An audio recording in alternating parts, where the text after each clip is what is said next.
Please let me begin by acknowledging the traditional owners of the lands on which we all gather here today and pay my respects to elders, past, present and emerging. The Victorian Government is so proud to be supporting the Melbourne Writers' Festival, especially in this current context. I'm delighted to join you for this virtual Women's Gala, coming together while apart with such talented women writers. As writers, you play a central role in our community, not just as entertainers, but as the truth tellers. You ensure that key issues remain on the public agenda, from family violence to the Black Lives Matter movement, gender equality to our understanding of mental illness. Writing matters. This year we've seen this more than ever. While we're physically distant, you have kept us together, and you have kept our attention on the things that matter. I know that the pandemic has fundamentally changed the way we all live, and some groups and sectors within our community are feeling this particularly hard right now. We stand with you, and we'll get through this together. We know that across almost all sectors, this pandemic is disproportionately impacting women. The fact is that women are already overrepresented in low-paid, insecure and part-time work. We're more likely to be unemployed and almost twice as likely to be underemployed. And despite significant progress in recent times, previous decades of discrimination and disadvantage has left women more vulnerable to this economic shock. And we know for women in our cultural and creative sectors, this shock is being felt deeply. This is why the Victorian Government has provided a $16.8 million survival package to help ensure our cultural and creative sector is supported through this crisis. But we know there's still more work to do. Coronavirus has highlighted the plight of those unable to access flexible work. It has highlighted the ongoing and too often gendered struggle of juggling paid and unpaid work. And more than ever before, this pandemic has shone a bright light on so-called women's work. This work has been under-recognised and undervalued for too long, and this pandemic has shown this work and the women who do it for what they truly are, essential. We must learn from this. We have an opportunity to use this disruption to dismantle some of the ongoing barriers to gender equality. We have an opportunity to build a fairer, more equal economy that doesn't just affect women, but includes us. This is the closest to a clean slate we're ever going to get, and the Victorian Government is committed to driving this change. But we can't do it alone. You, our storytellers, are essential to that progress. We are seeing it already. Your writing can change the narratives about women in our community that have existed for far too long. You have the power to influence how our community understands women, and also how women can understand themselves. I'm really looking forward to hearing from our other panellists and hearing their thoughts about where we are and where we're going, because together we can and must pay attention to women, of all races, sexualities, abilities and economic backgrounds, in all settings. Through attention we can drive change, challenge inequality and achieve better outcomes for everyone and for good. Hello and good evening, everyone. My name is Jamila Rizvi and I wear a whole lot of hats, but I think most importantly for tonight, I am an author and I'm also a great lover of books. I'd like to acknowledge the country from where I'm joining this truly special event, the lands of the Kulin Nation, particularly those of the Wurundjeri and the Boon Wurrung peoples. I want to pay my respect to their elders and to the elders of all communities and cultures across Australia. I would also like to thank the Victorian Government, particularly the Office for Women Victoria, for their support of this session. Welcome everyone to MWF Digital, which is Melbourne Writers' Festival's answer to these strange and weird and not at all wonderful times that we find ourselves in. Today actually marks the halfway point of this festival, and there are more than 20 events still to come and to be enjoyed over the next couple of days. Please make sure you take a moment to check out the rest of the program at mwf.com.au. I want to thank you for your attendance this evening and for your attention. You're in for an absolute treat as 6 of Australia's best writers deliver creative responses to the prompt, "Are you paying attention?" First up, we're going to be hearing from Alison Whittaker.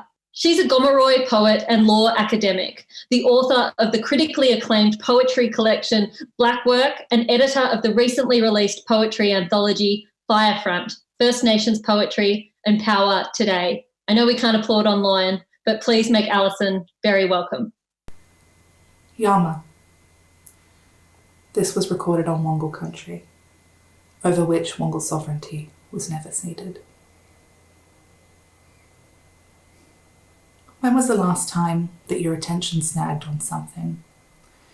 Do you remember the sensation of being wholly absorbed? Time moving above you, a cloud urged on by a gale, totally independent of you. Your mind quiet. A solitary voice, maybe, reading the words on the page before you like I am now. Maybe you thought with your hands, attentively splicing, twining, cutting, pulling, chopping, carving, weaving. I do not remember what attentiveness feels like. Right now I have 2 tabs open on my browser. One of them is playing an ambience track where I'm on a long distance train and it clicks. Da-dun, da-dun, da-dun, da-dun, da-dun. And if I think hard about it, I can feel it in my butt.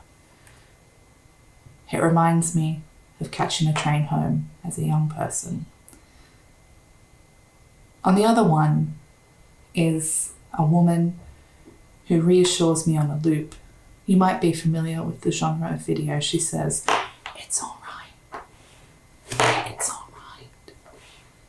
And it's not, because she has to say it. And I require near constant reassurance and some warped writer's sensitivity, but it's nice. By now, if you're watching something from the Melbourne Writers' Festival, you've probably seen this scene many times over since quarantine hit the arts. It's weird that the currency of literature and writing, attention and attentiveness has transmuted into me inviting you into my office. It's the kind of attention you don't really desire, attention in the home or attention somewhere that should be private. There's no mercy of a strategic light, there's no kind moderator. My eyes keep going to the screen below you and the camera to read, and not to prepared notes or not to something folded in my lap, which is so much cooler and so much more authoritative. But attention on writers is currency, and that's how we get through. I'm trying this thing where I'm stopping and restarting writing this piece every time I get distracted. I'm trying to learn this TikTok dance because a Zoomer implied as a millennial that I identified strongly with a Hogwarts house. And it wasn't true, but it stung. I'm trying this thing where I'm trying to figure out if this pausing and stopping is interesting, or if it's perceptible because we're so used to constant distraction, or if the form of being inattentive or commenting on inattentiveness is actually just boring and overdone. You know what inattentiveness is like. You're at a writers' festival trying to feel attended to. And for that, I'm sorry. I'm trying this thing where I'm trying not to watch unfiltered human suffering on the internet. And it was easy enough at first. It only happened once when I was a kid. And then it was just some boy at school trying to show me a snuff film on his phone. And now it happens close to every day. And you know that it happens to Black people. A man with promise in his pockets, under a knee, crying out. A man with biscuits being held down by blurred out guards whose identities are subject to a suppression order. A man shot through a car window. A woman dragged down a corridor with absolute indifference, like a dead kangaroo. These are hard to see. Full lives with dignity, warmth, joy, and loved ones. And as a general principle, because they're hard to see, it's precisely why we're asked to watch them. Have you paid attention to the ones you see? You should do it. There's mobs that replay them every day in their mind. And those are just the ones who get the footage. They don't always. Their families replay them in the Commons, and they shouldn't have to. They want your attention, but more than that. They need you to do something with your attention. Don't waste it. You can do more than bear witness. You can share the attention on and do more, raising awareness of what or for whom. This abiding and enduring grief, here for you to be absorbed in, as if you'll never know it. This is an invitation to know about it, and then go about it. Your attention is stretched when you move through the aisle. Like an actor, you take your mark. There's a fourth wall of beans, and there's a bit of labouring in the metaphor. The good ones are gone. The beans, I mean. There's some dented Woolworths 3-bean blend. You move to the next mark once you've made your compromise, and you 1.5 metre birth a howling child. Their parent mouths apologetically, "Sorry, one spaghetti." You think, same. You also think, I need hand singing. And you also think, that cunt needs a mask. And you also think, that was a fucked up reflex. And then you think, keep walking, don't apologise, can't read your thoughts. Rice next. Everyone you know suffers right now. Some in big ways and some in small. There's towers in Melbourne heavily patrolled, shivering with the memory of lockdown and state threat. Many incarcerated people haven't seen their families since March. Their mail more aggressively intercepted, tenuous links to the outside being eroded every day. The looming threat of the plunge into poverty next year, or September, or today, is collapsing many worlds. Gomeroi country is under threat from two sides, from mining interests in the plains and the Pilliga. There's inquests upon inquests, and limited seats in the courts. The ones that are on are relatively quietly observed, and some are endlessly delayed. How do they honour their suffering when all they've got from you is attention? How do you get justice when all they're offered is attention? And even then, you don't get much because, oh wait, frozen peas. Because you need frozen peas. Okay, so you get to the frozen aisle. Why do writers get so much attention? Because we put words into stanzas or paragraphs, and those paragraphs or stanzas onto pages, those pages go into print. We're approached to speak on all manner of things over which we're not authoritative. That's not just false humility to say so. The move from writers to opinion havers to authority is one we're often urged into because book sales don't really make money, and the attention economy is how many survive. And maybe if it continues to produce attention to no end, maybe then it's a tendency that we should resist. I say this because, as someone who's often asked to fill the role of Indigenous opinion haver, and is probably fulfilling it right now, I'd forgotten that you should never write a second-person story because it never works. But we're committed to it now. So you're at the checkout. You just saw the cake meme. It was fun to see people joke about cutting up their bodies to see if they were made of marzipan and a Woolies mud. It was a nice departure from the, it's old now, because witches hex the moon, and critiquing mean culture is a bit naff. For some, attention is intensely concentrated because the walls have closed in to anything but a singular insurmountable strain. And for others, attention wanders from crisis to crisis until overwhelmed, it disengages. We find ourselves with nothing but attention under high demand. I haven't met people who find their attention isn't thinned out as far as it can be by crises they experience themselves, the ones they experience through their loved ones, or the ones they experience through their community. We cannot trade in attention forever.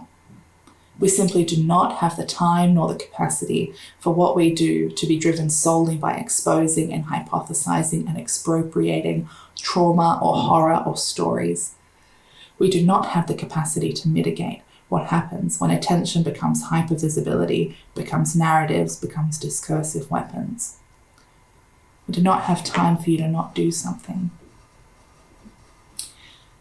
Have you been in public, say, in an aisle full of bean cans, and a person has walked past you, grabbed 3 dented beans that you were hoping to get, and your kid wouldn't stop screaming and you had to get them home because you needed to find a way to look after your nan, and you've lost your job and your rent is due, and the prospect of canned food for weeks just sucks even if you could get spaghetti? You try to apologize. They look at you for a moment too long, and you think, what the fuck are you looking at? Favel Parrett's career was launched with her acclaimed debut, Past the Shallows. It was shortlisted for the Miles Franklin Award and it won the Dobby Literary Award. There Was Still Love, Favel's third novel, was shortlisted for the Stella Prize and won Book of the Year, the Indie Books Award 2020. Favel has a very busy mantelpiece. Please make Favel very welcome. Hi, my name's Favel Parrett, and my piece is called Asking for Welcome. My steps become even, easy, in rhythm, a heartbeat, and time slows down. A magpie song, a currawong call, a welcome. A few years ago I started bushwalking by myself because the call of the wild had become so overwhelming that I just couldn't wait for other people. I had to go on my own. At first I was a bit nervous, not of snakes or getting lost, but nervous of other people. There is nothing more frightening than coming across some lone human who has set up an end-of-days camp in the middle of nowhere. It's like a classic Australian horror story, one that haunts your dreams. But the urgency of needing to be in the bush was strong enough for me to step through my own fears. One thing helped me greatly: asking for welcome. Asking for welcome has become a steadfast ritual before I set foot on any trail. I ask the elders, the first Australians, the true custodians of this land for welcome. I say over and over, I come in peace and with an open heart. I ask for welcome on your land. Then I wait for a sign. Sometimes it's just the wind, the creak of a tree, a soft bird call. My favourite sign is the song from a pied currawong, and we might hear one during my talk, one in my garden. Currawongs always feel like a blessing to me. The pied currawong has become my good luck charm, and I feel happy whenever I hear one. I tried shorter walks first, ones that I knew well. I was building my confidence, building my solo navigation skills. But once my nerves had settled and I got into the rhythm of walking, everything changed. Everything calmed down. I began to pay attention. I just listened and I was in the moment. When you're walking with other people, it's easy to miss so much. Talking takes you away somewhere else, takes you to the past, the future, takes you to the concrete world of the human being. Talking also scares off wildlife. But when I'm walking solo, I feel like I can even hear the trees speaking to me if I listen carefully enough. And I do listen. I do listen to trees. They have a lot to tell us. I see so much more when I walk alone. I've had some of the closest and most special encounters with wildlife on my solo walks, from echidnas to wedge-tailed eagles to swamp wallabies to bandicoots. No encounter is too small to fill my heart with joy. Seeking out these moments has become vital to me. More and more, the wild is the only thing that truly matters, and when I'm away from it for too long, I grow listless. I can't write, I can't dream, and I just don't feel like me. Just before the first wave of this lockdown that we all find ourselves in again, I was lucky enough to get a writing residency on the edge of Sherbrooke Forest called the Jackie Winter Residency. It was heaven for me. I spent as much time as I could walking in the national park and thinking as well as writing. I completely fell in love with the majestic forest of Mountain Ash, tall and ancient and like some kind of fairy tale. So different to the ironbark forest I know well here on my surf coast. I could have stayed for months and been completely happy in that forest. On my last day of the residency, I set out before the sun in the hope of seeing as much wildlife as I could. I especially hoped I would see a lyrebird, a bird I have never seen before in the wild. And I really did get lucky that day. I saw 5 lyrebirds that morning, 4 males and 1 female. The last encounter went for over 30 minutes as I sat down a log and watched a dashing male prance back and forth right in front of me. He scratched with his large, sharp talons, moving sticks and rocks and the dark earth to get at his breakfast. He was not afraid of me, his old dinosaur eyes finding mine from time to time. His dainty and beautiful full-feathered tail even brushed my skin a couple of times. It was an experience I will never forget. Right now, our natural environment is in crisis and it is screaming at us. It is screaming so loudly and the sound is deafening. But we try so hard to drown it out. We pretend that everything is fine.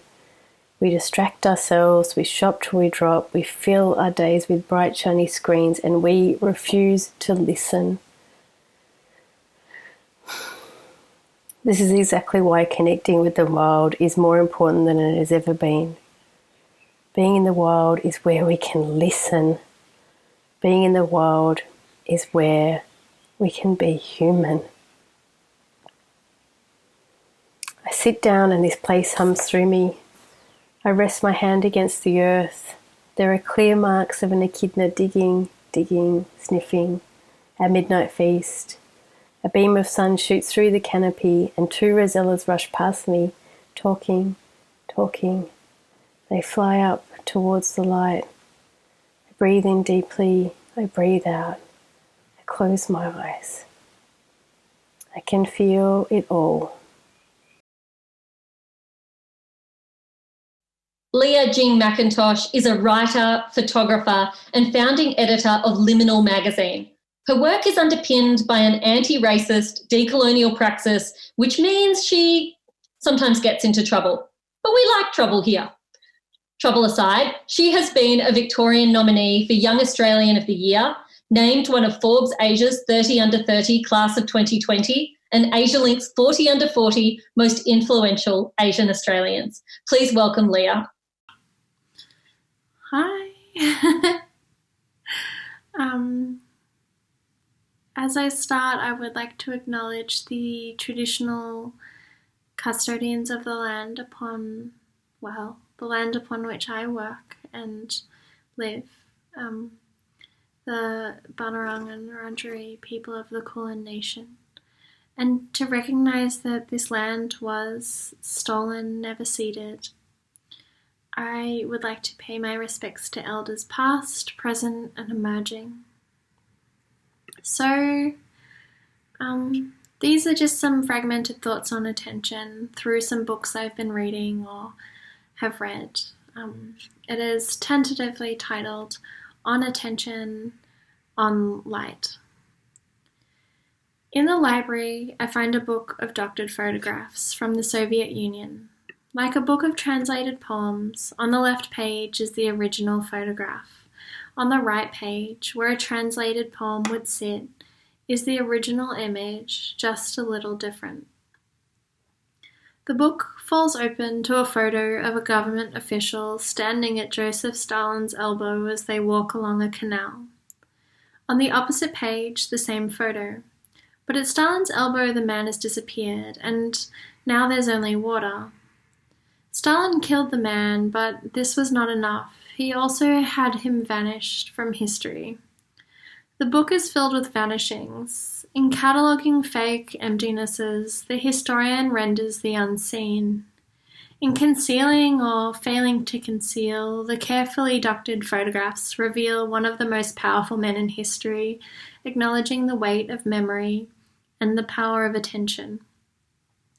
Manipulating a film photograph, one uses processes called dodging and burning. You shift the exposure, you play with the light. You vanish a person and hide the seams. The light which once fell on a body now falls right through. In thinking on attention, I wonder, where does the light fall? Tracing the waves in this photograph, I am reminded of the process of kintsugi, a method of repairing broken ceramics originating from Japan. To fix the object, you lacquer the pieces together. Powdered gold is added to the lacquer, so a golden seam joins two broken pieces together, and the brokenness becomes part of the object. Attention is drawn to the break, a golden seam, a recognition of fault and fix. Striped with gold, the book cover of Chanel Miller's Know My Name reminds me of this process. Inside the book, Miller writes about her rape and assault by Brock Turner and the subsequent legal action and nationwide media attention. Though Turner was found guilty, his sentencing was lenient. For an act that could grant him 14 years in prison, he ultimately served 3 months. Chanel Miller writes, "My pain was never more valuable than his potential." What does it mean to have potential that is worth more than someone else's pain? And if attention is where the light falls, what does it mean for everything out of sight? I try to track my attention. Like thinking about my breathing, it's one of those actions that shifts time. My attention this year is especially fragmented. I have always lacked discipline, and as I sink deeper into 2020, it has disappeared almost entirely. My mind flickers from screen to screen. In the attention economy, I'm broke as hell. I'd like to think that what I pay attention to is my choice, but it is mostly a compromise, and sometimes it is solely dictated by the day. Toni Morrison notes, the very serious function of racism is distraction. It keeps you from doing your work. It keeps you explaining over and over again your reason for being. She says, none of this is necessary. There will always be one more thing. In the first few weeks of the pandemic, or as Trump titled it, the Chinese virus, a grainy video emerged of a white woman violently dragging a Chinese woman by her hair down a corridor at Queen Victoria markets. The video flickers against my eyelids when I try to sleep. I watch the video exactly once, but I can't stop seeing it. It loops and loops, and in this moment I am reminded that my existence is conditional, that my body is disgusting, that I am unwelcome. I am reminded that there will always be one more thing. In May, when George Floyd is violently killed, a nation shudders, and in a moment the whole world is paying attention. Anguish meets anger and shifts into action. White guilt and white fragility and white shame wash over as funds are raised and guilt is donated. Attention is directed. For a fleeting moment, black pain matters more than white potential. Say their names: George Floyd, Breonna Taylor, Trayvon Martin, Eric Garner. Say their names: Comanjai Walker, Joyce Clark, Tanya Day, Elijah Dowdy, David Dungay Jr. Say their names because to say a name is to shine a light. In a film I watched recently, a character asked, "Don't you think they are the same thing? Love and attention?" But attention, like light, shifts and dwindles. To spend too much time on injustice is painful. To admit violence is hard, much harder than just to continue to vanish a person or a people. New to this pain, non-Black people tap out or direct attention back onto themselves, asking why their lives do not matter, without realizing that to ask this question is to miss the point entirely. The point being that to fix something or to fix anything, attention must be drawn to the break. A few weeks ago, a statue of Christopher Columbus was toppled into water. The light which once fell on a body now falls right through. But this is a different vanishing. It is not an attempt to hide atrocity, but rather the inverse, a recognition of violence, a very physical refusal to accept a whitewashing of history. Of course, a statue toppled is far from real change, but it does signal a shifting of attention, an acknowledgement of the brokenness. So, where do we go from here? What is distraction and what is the real work? Attention alone is not enough. A book detailing doctored photographs is not enough. The removal of a statue is not enough. The work is slow, and the work is hard, and the work takes time. In On Beauty, Zadie Smith writes, "Time is how you spend your love. And in this I understand." Thank you. Jess Hill is a Walkley Award-winning journalist and author who's been reporting exclusively on domestic abuse since 2014. Prior to this, she was a Middle East correspondent and a producer-reporter across ABC TV and radio. In 2020, her extraordinary book, See What You Made Me Do, was awarded the 2020 Stella Prize. Please welcome Jess. If you've experienced domestic abuse or family violence or trauma, I want you to know that I'll be talking about those subjects for the next few minutes. So if you feel like that's going to make you too uncomfortable, maybe just go and have a cup of tea for 10 minutes. Since I published my book on domestic abuse last year, I've had a lot of opportunities to get attention from society's gatekeepers, from journalists, magistrates, doctors, politicians. I'm lucky. Well, what's lucky in Australia? Lucky is being a white cis female who looks like they're university educated.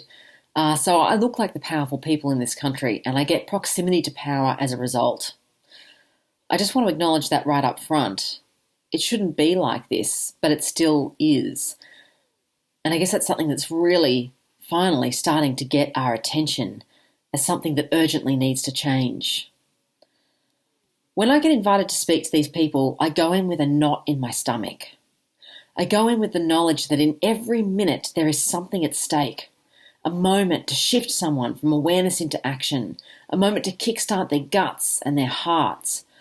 I go in with the power and the expertise of the women and children who spoke to me, like Nicole Lee, who survived and resisted coercive control, anorexia, and multiple rapes from her husband and carer. I use her words like fuel. "We've got so much awareness," she told me. "We're sick of talking about it. This is not a ribbon. It's not a colour. It's not a hashtag." Just think, how many women and children this year have had to face the last moment of their life? That terror. That moment of going, fucking hell, make it quick. Yeah, you're going to kill me right now, I get it. But please don't make me suffer. How can I not do something? I go in knowing that in homes around Australia, there are little kids like 8-year-old Finley who love computer games and who are reading their father's face like an algorithm, who know precisely the quality of footstep that means that he's going to tear up the house that night. I go in wrapped up in the brilliance, the strategic brilliance of women like Fiona Hamilton, who went from surviving and strategizing her way out of some of the worst coercive control I've ever heard described to leading the resistance to family violence in Tennant Creek, who took the Prime Minister Malcolm Turnbull on a surprise visit to the house where a local 3-year-old had been raped, and to his visible distress said, "I don't want your tears, Malcolm. I want your answers." She knew what was at stake, and she got his attention. She carried with her the resilience and the cultural loyalty of the women in that community. And when Turnbull asked her later what is going on in Tennant Creek, She took her moment and she said it plain. You have to deal with the poverty and inequity here. You have to invest. And he did. Hours later, he announced a $60 million regional deal for Tennant Creek. As Fiona told me, most people are looking for what the answer is. They're looking for a win-win. I carry her words with me. I carry them all in my heart whenever I speak. I try to convey their expertise, and I approach every minute like their lives are at stake. Because everywhere, always, in every minute, lives are at stake all over Australia. The knowledge of that has changed me. It's changed what I can be. I can't just be a journalist anymore. They got my attention, and now I can't let it go. So you got to make people feel this shit at a visceral level. You need their breath to quicken. You need to make them care. You need to transport them to a parallel reality where this is happening to them or someone they love. And not just because you're telling them a story about another white middle-class person. You got to get them to feel like anybody from any background is someone they love. And then you've got to tell them what they can do to fix it. Here's the thing. If facts and statistics could fix things, things would already be fixed. We've known since the first national surveys on family violence in 1975, the year that the first domestic violence shelters opened in Australia, that aside from the police and the military, the home is society's most violent institution. We can pull out the most eye-watering statistics imaginable, like the fact that in Australia, every 2 minutes, police are called out to a domestic violence incident. And yet, only 20% of victims who are experiencing domestic abuse right now have ever called the police. I can tell you that 1 in 4 children in South Australia have been subject to a child protection report. But it doesn't get beyond the frontal cortex. Facts and statistics, they get people's attention, but it's fleeting. And that attention so rarely turns into conviction. You got to make them feel it. I want to get people right in the bloody limbic system. I want to get them that deep primordial part of our brain where we feel our emotions.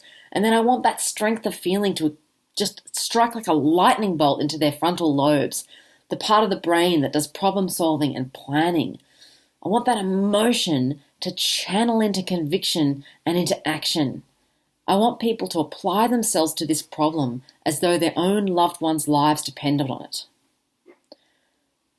Atrocities can get our attention, but they also can make us want to turn away, unless in that atrocity we can see our shared humanity, unless we can see some way that we might be able to fix it or stop it from happening again.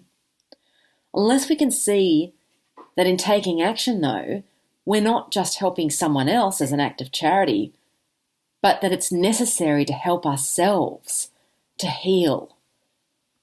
So how do you speak to that shared humanity? How do you speak to that innate desire we have to heal, even if that innate desire is fairly squashed in some people?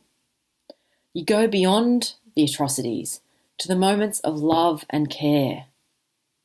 There's a story in my book about a woman I've called Sarah and her daughter Alice. So first there's the atrocity, the coercive control she suffers at the hands of Alice's father Carl, the fact that Carl raped her in labour twice, the fact that he would try to control how much breast milk Alice had by tipping expressed milk down the drain, and the fact that when Alice refused to settle one night, he ran into her room, he grabbed her out of her cot and he shook her violently up and down above his head until Sarah ran into the room and grabbed her little baby off him and prayed to whichever God was listening that her baby would survive the night. These atrocities, they get our attention, but it is the humanity, the love that Sarah has for Alice, her care, that is what creates the space in our heads and our hearts to relate. It is the picture of Sarah discovering that while she was afterwards giving a statement to police, her little baby girl, who'd just been examined in hospital and had been left temporarily blinded, was left alone in a hospital cot. It is reading Sarah's words that when I realised and I found her, she was crying hysterically and very difficult to console. She was desperately rubbing her eyes and trying to fill my face with her hands. When Sarah is later facing the prospect of having the family law system order her little girl into this man's care, when she says that no parent should ever be asked to hand over their child to someone who almost killed them. I see my own little girl in a hospital cot, reaching desperately for my face. And I know in my heart that this cannot go on, and that I must play a part in stopping it. It is this shared love and shared humanity that steals me and keeps me going. That is what gets my attention.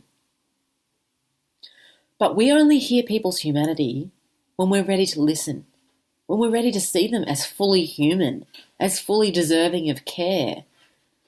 People seem ready to listen now about domestic abuse. Growing numbers of people are listening about racism. But more importantly, more people are ready to see this is not just social problems to be solved by people in power, but problems we must solve within ourselves. Professor Eileen Morton Robinson said recently that she thought that her book, Talking Up to the White Woman, which is an astonishing, path-breaking book that is having its 20th anniversary this year, she thought it would be well received when it was published in the year 2000. 250,000 people had marched across the Harbour Bridge that year, supporting reconciliation, the largest political demonstration Australia had ever seen. But the problem was, people wanted to talk about reconciliation, but they didn't want to talk about racism, and they didn't want to talk about their racism. That's what's changing now, starting to change, this year with the resurgence of Black Lives Matter. But why now? And why, after more than 40 years of relentless advocacy from feminists and victim survivors and their family members, why did it take the public murder of Luke Batty and the non-stop advocacy of his mother Rosie to finally secure domestic abuse as a front-page news item, and even an election issue in Victoria? Why did it take that long for us to wake up to the plague of sexual harassment and to stop seeing it as normal, as unavoidable? Was it the election of Donald Trump that made sexual assault and harassment newsworthy? And at what point will we see a way to fix the impossible issues we're turning away from right now? You know, I spent every day writing this book wrestling with how to get people's attention and keep it. The idea that I was in danger of penning another hand-wringing version of Won't Someone Think of the Children got me to my computer every morning and kept me there until late at night. The knowing that if it got boring, people would put the book down and they might not pick it up again. I cancelled repeatedly with friends and family because I could not go out and have a life until I figured out how to do this right. How to get people to see that we're all in this. How the story of domestic abuse and of racism, of prejudice, of cruelty in this country is not just what happens to other people, but that it is inside all of us.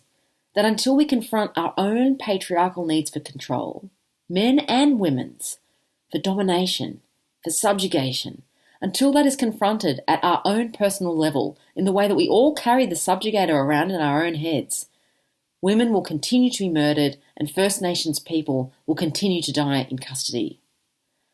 This does not get solved by simply fixing the bad people. It's about confronting the fundamentally flawed structure of our patriarchal society, the fact that we are socialised into hierarchies of power and control. Upending that, starting with ourselves, is something that in this pause, as this virus is going to do what it's going to do, that we need to pay a lot more attention. Changing the world is necessary, but to do that we must also change ourselves. We must do it as though our futures depend on it, because they do.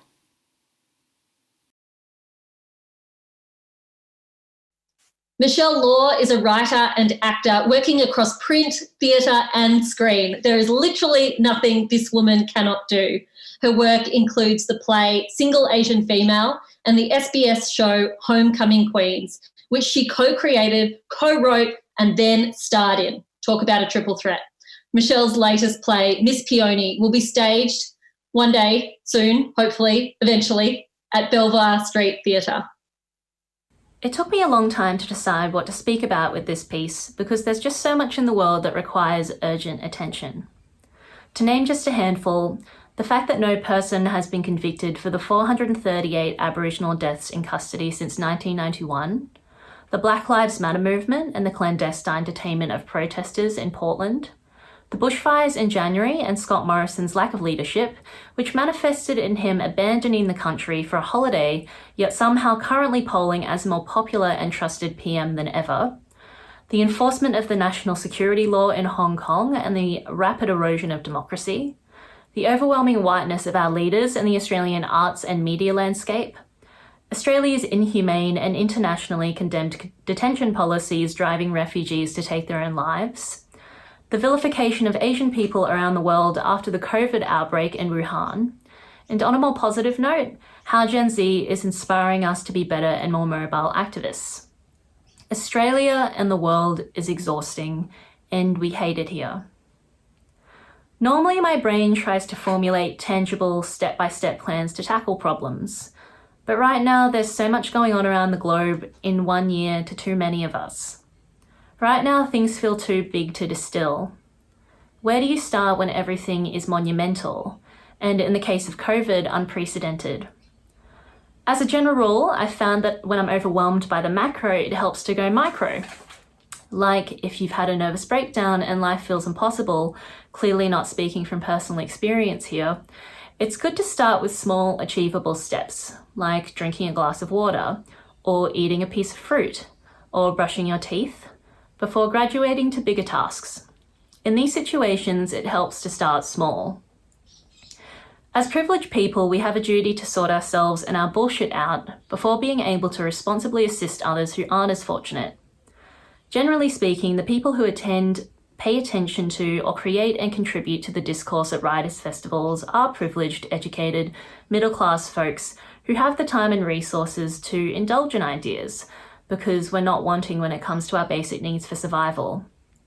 So this piece is the literary equivalent of the fit your own oxygen mask while the plane is crashing before you're able to assist other passengers safety video. I'm asking, are you paying attention to yourself? I'm not talking about self-obsession or narcissism. I'm not talking about physical appearance or the commodified kind of self-love that revolves around spa baths, massages, pedicures, and treating yourself. Not even talking about the real sense of empowerment you can get from a well-executed selfie. And if you're able to muster the emotional energy to wear makeup alone at home during lockdown, I salute you. I'm talking about paying attention to the husk you have become beneath the functional human being identity that you fabricated in order to appease yourself, the world, and social media. I'm addressing that chaotic gremlin beneath your skin suit who wants to sleep for 1,000 years. You know the gremlin I'm talking about.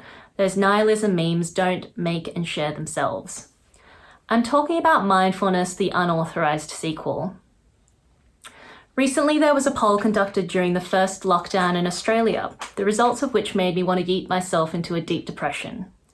The poll was in an ABC Instagram story, and the question asked was, are you excited to return to life as you knew it?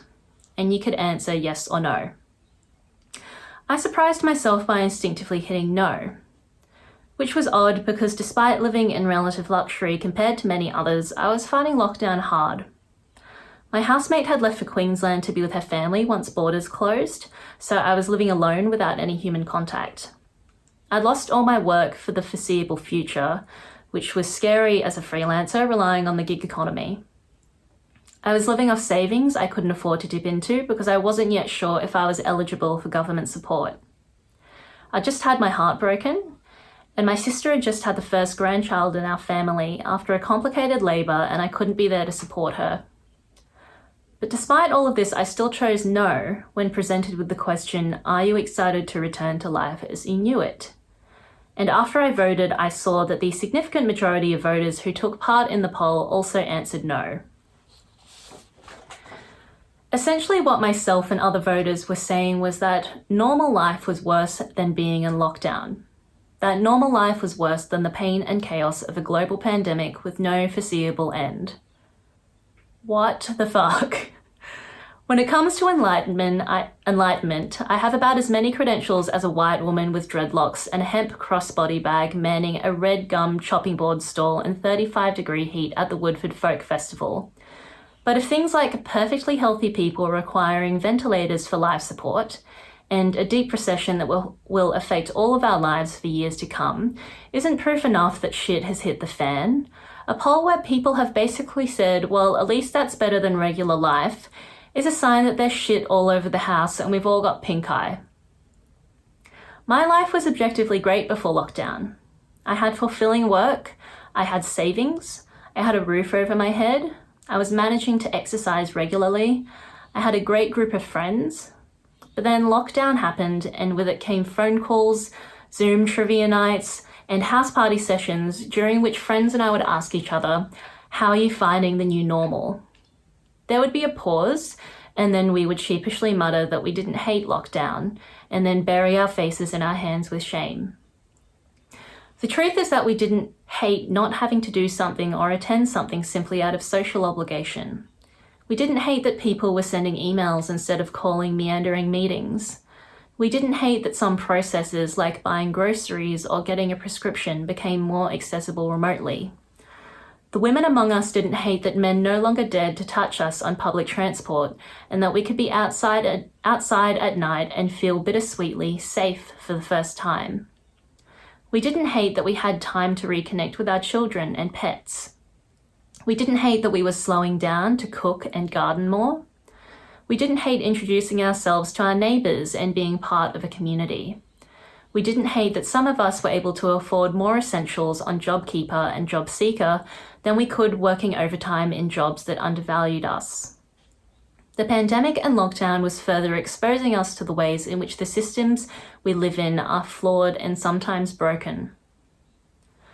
Being cut off from the physical world and all the people and spaces it contained showed us how little energy we'd been running on for months, let alone years.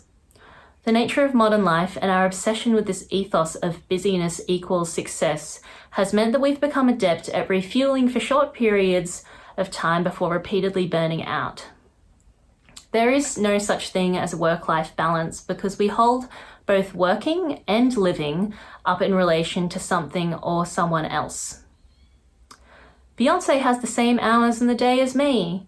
Love her, but she and Jay-Z have more than $1 billion and a team of assistants. So-and-so was able to take a technology-free holiday and finish their book. So-and-so doesn't have a HECS debt to pay off and 2 children under the age of 5 who will lose their minds without Minecraft. A beaver family can cut up to 300 trees a year and build dams that can store carbon and stall climate change. Fuck off, you're not a fucking beaver.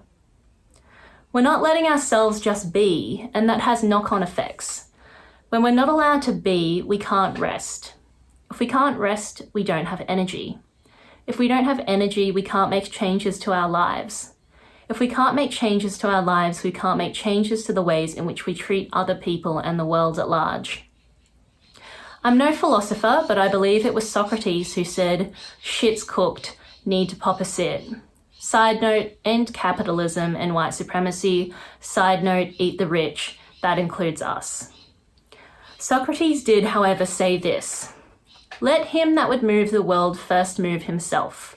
Or the less gendered and equally profound, take a step, step again. It is all that I can do. The next right thing. I won't look too far ahead. It's too much for me to take.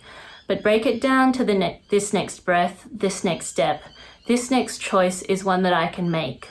So I'll walk through this night, stumbling blindly through the light, and do the next right thing.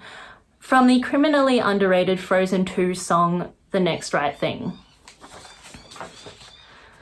We're in a position right now that's bad, yes, but it's one that affords us time to take stock and reflect. What wasn't working about the lives we were leading? What is it that's driving us to go off-grid, move to Tasmania, and quit our jobs to become full-time boulderers? These are all things friends of mine have actually done, by the way. And what can we do to make things better? I'm scared that when COVID inevitably passes, the world will resume business as usual. Back to our unhealthy lives and the broken systems that got us here in the first place. White supremacy and racism, capitalism and greed and ego, being wasteful and selfish with our environmental resources, and generally regarding humans as the centre of the known universe. I don't want young people who are born into and growing up in one of the most troubled times in human history, in the midst of a literal plague, to one day prefer a legally enforced break over the lives they're leading. I don't have any answers, But when I feel crippled by the work that needs doing, I remind myself of what my psychologist repeatedly tells me. You can only ever control your own actions. I remind myself that I can have an effect on the macro by doing micro things. Yes, it's a slow process and a long game. And yes, the individual net worth of either Jeff Bezos, Mark Zuckerberg, or Elon Musk could solve world hunger, among other things, several times over. But on an individual level, I can be actively anti-discriminatory. I can be an active listener. I can actively self-educate. I can be actively focused on at-risk communities and the tangible things they need. I can divest from unethical institutions. I can write to my MP, and I can vote. Yes, paying attention to ourselves is hard and uncomfortable and shit scary, but it needs to be done. Get therapy. Thanks to Medicare, you can get up to 10 low-cost or free sessions per year if you get a mental health plan through a bulk billing doctor and find a bulk billing psychologist. Put some crystals and salt lamps in your room if that's what you're into. Go for a solo hike. Sit in the bath and stare at the walls until the water goes cold. Go off social media for a week or two. Get so bored that you spend an hour trying to pick up different household objects using your toes. Do whatever you need to do to get to a place where you allow yourself to just be, so you can start figuring out the things you need to do. Resist the urge to distract yourself. Resist the urge to deny your feelings. Resist the urge to judge yourself. The only thing you need to do in this moment is pay attention. Ellen van Neerven belongs to the Munanji-Yugamba people of southeast Queensland. Ellen is an award-winning writer, editor, and literary activist. They have authored 3 books, including a brand new poetry collection, Throat, which explores different ways to be heard. Ellen will be delivering a poem as the final reading for this evening's wonderful events. Jingari Jimbalang. My name is Ellen van Neerven. I'm on the lands of the Yagara and Turrbal peoples. I wrote a new poem. It's called Our Mothers and Their Lives of Poetry, and it's after Sohair Hamad, the Palestinian poet and activist. Our Mothers and Their Lives of Poetry. What if we only read poetry written by our mothers, their words of truth and sadness? When we watch the pelicans glide along the water from the rocks, we think about buying binoculars, Nikon, ones that sit close on our face like they are made for us. We could combine cultural knowledge with an app telling us there are 98 likely species today. But bird watching while black has its own kinds of risks, and maybe our moments with birds are destined to be fleeting and out of focus. Cops are called on a man in a park because black people do not have hobbies. We have survival skills. And I feel compassion for my younger brother who asked me to accompany him at night to catch Pokemon. Here is our secret. My mother thinks he is spared from the racism she and her siblings wore, still wear. He knows he must not walk alone. I know he must not walk alone. Funny how we are the ones pushed out of place when this is our place. About time, my brother says to the news, announcing the name change of the cheese we used to carry in our lunch boxes. I don't want to think of those sandwiches. Remind me of the soft edges of light, the pelicans, and my mother's voice when she is well enough to speak of her feelings.